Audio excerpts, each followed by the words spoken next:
talk a little bit about that brand new camera you got for Christmas.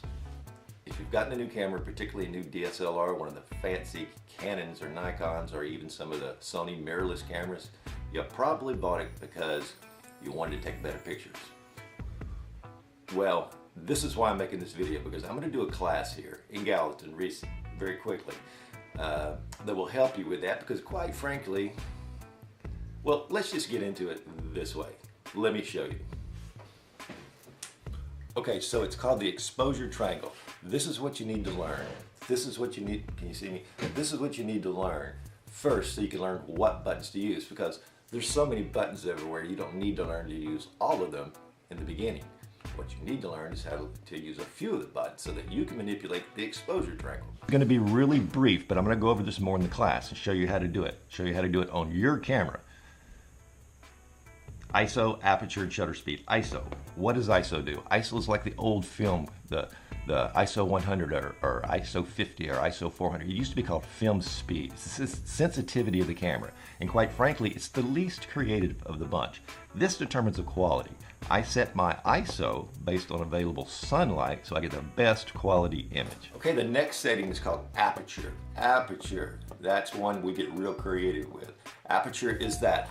It's that opening in the lens that expands and contracts, okay? It allows either more light in or less light in. It's called that, some people call it the F setting or the F stop. It's not exactly a stop, but it's the hole that contracts and gets big. And when it's really large, it lets a lot of light in. So that's great in like evenings or nighttime photography, but in the daytime, you might not want to do that. When it's small, it allows a very small amount of light in.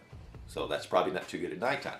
But more importantly, aperture controls depth of field. What is depth of field? That's what's in focus. Like depth of field is in focus. Like if I have a very wide opening on my aperture, I have a very shallow depth of field. I'm not trying to confuse it. What that means is if you're taking pictures like a people, like you're really cool, taking like a cool portrait and everything, you know, like maybe you're at a pool party or you're hanging out, you know, and you want to take a cool picture. You don't want all the stuff in the background to be in focus. You want it all dreamy and blurry. It's called bokeh. That's aperture. We control aperture. On the other hand, if you're taking a picture of a beautiful mountain with a field and trees, well, you want to make sure everything's in focus. Okay, so you have a large depth of field. And we control that with, say it with me, aperture. And next we have shutter speed. Shutter speed. Okay, shutter speed's the last one I usually adjust. After I've set my ISO, then I set my aperture based upon what type of picture I want to take. I can use the shutter speed to control the amount of light that comes in. Okay, so that the way the picture is not, you know, overexposed or underexposed. Okay, so shutter speed in a way can be extremely creative later on.